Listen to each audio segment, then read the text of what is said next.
What's up everybody? Dr. Dylan here. In this video we're going to talk about the couch stretch position and how you can use it to help open up the front of your hips, creating more mobility into hip extension with a bent knee or knee flexion. Now hip flexion and extension, if I'm standing, flexion is bringing the knee forward or bringing it closer to my chest. Extension would be driving back behind me, trying to get that knee backwards behind relative to my hip. So the couch stretch itself, it makes sense. If you are doing it at home, you have a couch, you can put your foot up there if you've done this one before. Now we'll talk about the setup, how you can get the most out of it, and a few other ways that I like to do it in the gym. Yoga blocks, if I have my med ball bumper plate, just something where I can raise that support surface up, and that height is going to depend on how tall you are too, or the length of your lower leg. So I'll show you first with my med ball setup here. Now, initially, as I start to set up that position, I'm going to start off by trying to get my knee as close to whatever object that is as I can. Now, you can bring it forward a little bit, and I'll show you that to take a little tension off if you need to. But what I'm trying to do is rest more on the end of my femur, not so much on my patella or my kneecap. So if I'm really far forward or far away from that support surface, I'm pushing down on my kneecap right here. Not the most comfortable.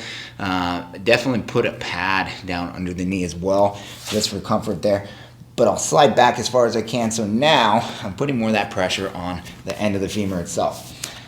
So we'll get into position. What I'll try to do is come up onto my lead leg. I'm going to use something to hold on to just for a little bit of support. Again, you can slide forward just a little bit in that position.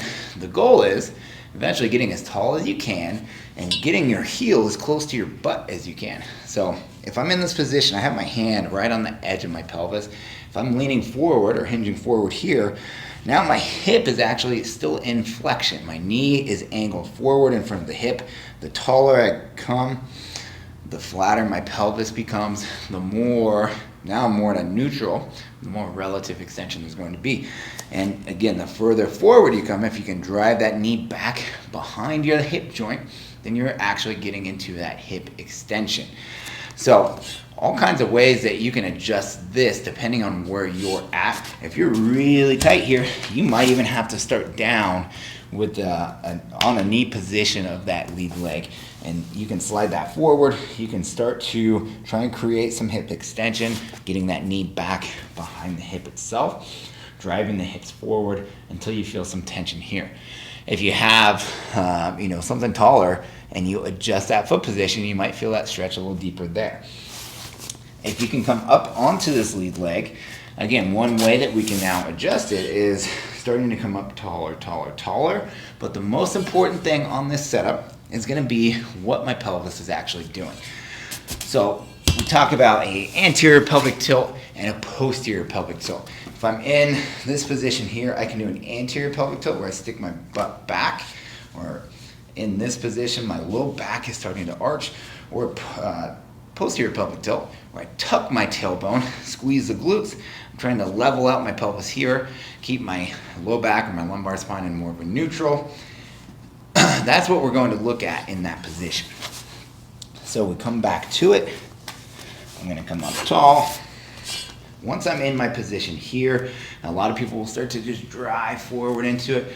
You might see as I come forward, I'm really arching through my back, compensating through that area instead of actually getting extension in the hip joint, which is what we're looking for. So nice and tall. I'm going to tuck the tailbone first, give a little squeeze to that glute, and then start pushing the hip forward. So I start to feel the tension here. It's going to open up the front of the hip, that top quad muscle coming all the way down. So this is where I'm going to spend the first couple minutes focusing on my breathing.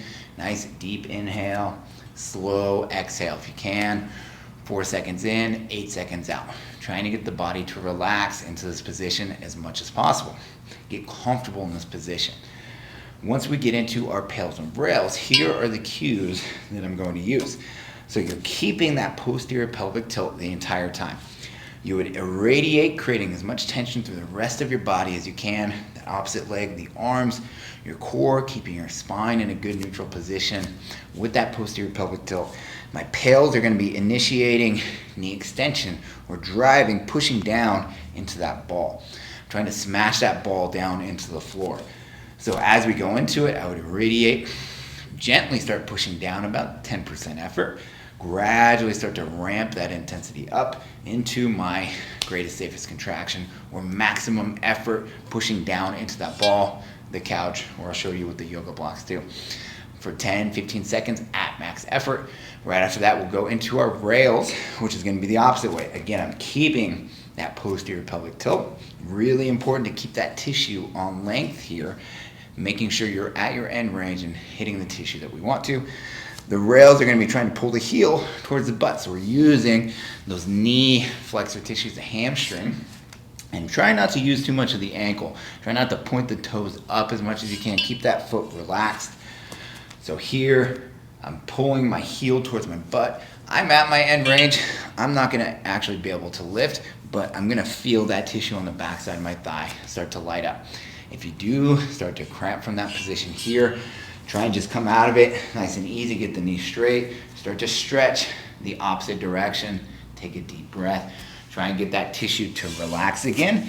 It's not used to working in this very short position, so it takes practice to get it used to it and able to control these really short joint positions.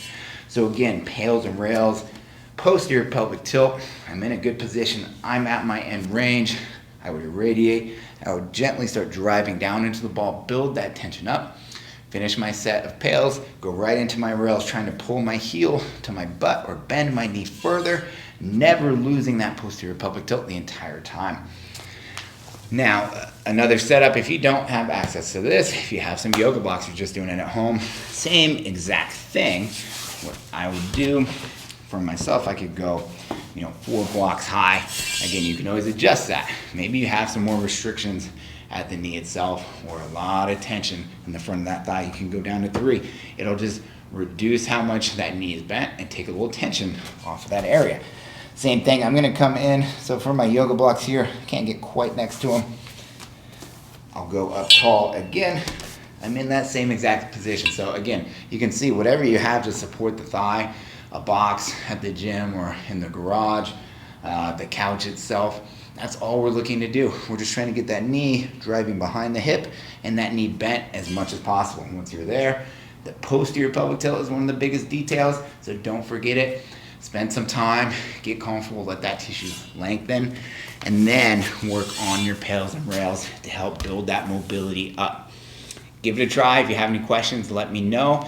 And as always, if you're looking for a more detailed assessment to see what your body actually needs and how you can be the most efficient with your training programs, let me know and we can set up a visit.